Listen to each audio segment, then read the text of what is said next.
Okay, so I just wanted to go over. So once you guys are sending cold emails, it's important that one, you're tracking how they're doing. So how many opens are you getting? How many people are responding? How many people are clicking a link that you have in there?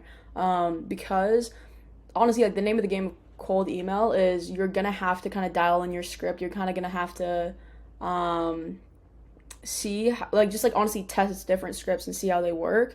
So just a couple things I wanted to go over. So generally, as far as like KPIs, understanding those metrics, like industry standard for uh, open rates is like 20%, depending on the industry. I'll say for me, open rates was pretty high. I would say like honestly, when I first started out, maybe 35-40%. But now it's probably all the way up to, for cold email specifically, all the way up to like 60%. So anywhere from 35 to 60% for me. And so what can we tell with KPIs? Reply rate depends a little bit, but anywhere from 1 to 7%. It's probably usually pretty low. And then click through rate. Well, I'm not going to talk about that one because there's not always something for people to click. But so what can you do if open rate is low? So we're just going to say less than 20%. Oh, sorry. Less than 20%. What can you do? So what gets people to open an email? The subject line. So test different ones, make them more compelling slash interesting. What else? Okay, so another thing is your deliverability might might be bad. So might be landing in spam or promotions. Another thing is just like look at your leads. So some people, if you have like a lead list or tracker, or this is more specific if you're doing it at scale, but look at your leads and make sure make sure your emails aren't bouncing. So make sure you have the correct email address. So that one's pretty simple to kind of figure out why maybe your email open rate is low. As far as reply rates,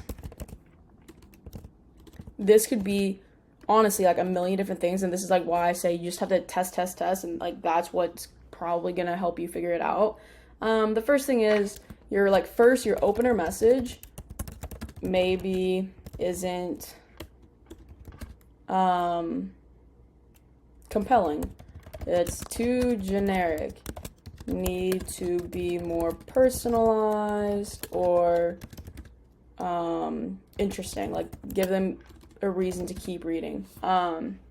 Maybe your message isn't engaging, or trying to think what else. So if they're opening it and they're not replying, I think that's the main thing is probably your message, your body just isn't engaging enough and people aren't interested, or maybe they just don't think they need it, or that it doesn't apply to them. That's usually the case, and I know that's pretty broad. Again, like you could check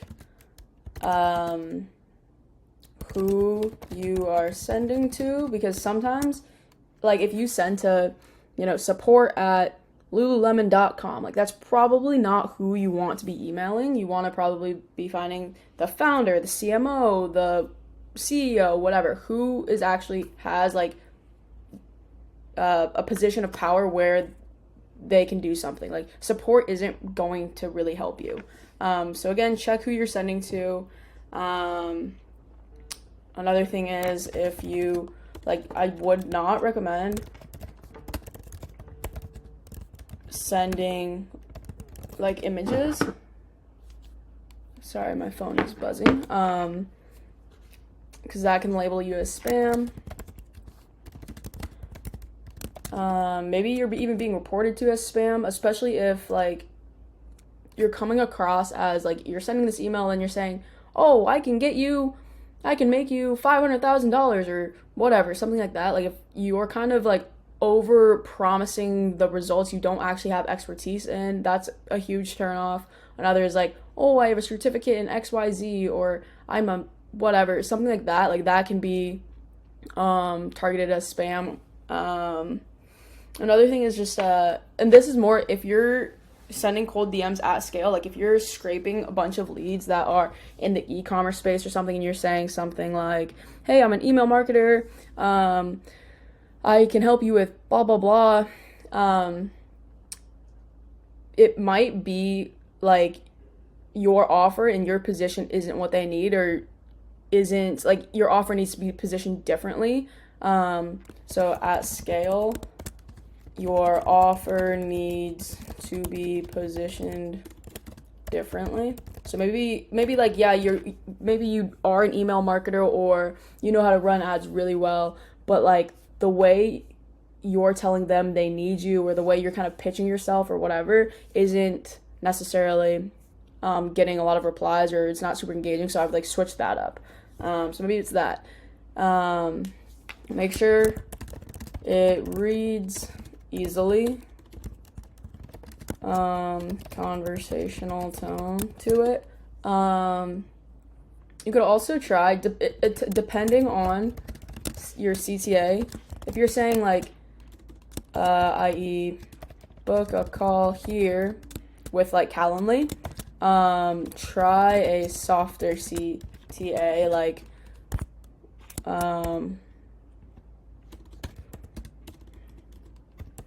would you be open to talking about this? And then they'll say yes or no. Or you could say, mind if I share more info?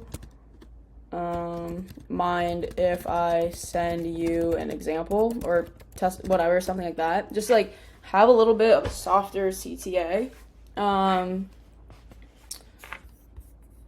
Okay, so next one I want to talk about is if you're getting replies, but you're not able to get people on calls, there's honestly, it's, again, a ton of different reasons for this. One, maybe they're saying, like if they're replying saying, unsubscribe or delete me from your list, you need to probably change the body, and it probably sounds like it's spam, or it's just like they don't want to read it for whatever reason. Like you haven't given them a reason to give you their time. So if it's, unsubscribe or don't email me, change the body. If you're getting ghosted, so if they reply, but you're getting ghosted, like they're not following up with a call, you need to remind them that you have a ton of ideas for them. It's a risk-free call that will ultimately benefit them, and you will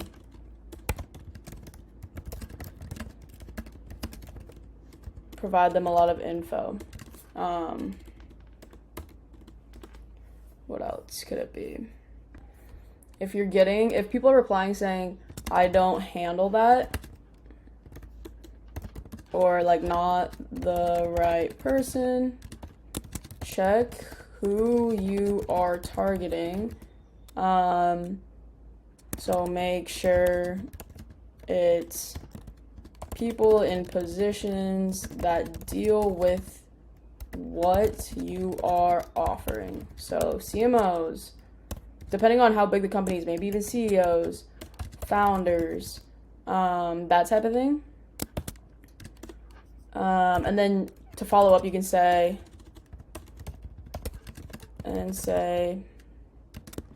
mind pointing me in the right direction. If you're sending out your Calendly. Like if they reply and say, okay, like let's like set up a time, and you send their Calendly or you send your Calendly and they don't book, don't book. That could be because the times you're available don't work for them. So just manually ask them. Manually ask them and say, does this day time work for you? So give them like one decision, or ask them what day time works best for you.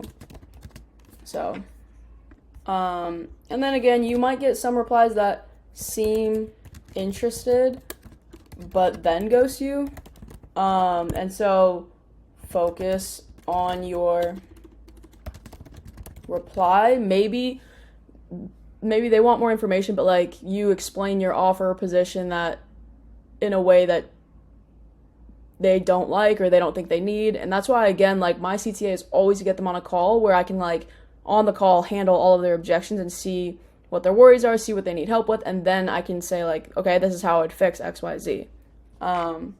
So that's kind of a little bit about like general KPIs and how I would understand them. And then I'm also going to go over like how I would organize my leads and tracking. That I just realized I have a huge spelling mistake.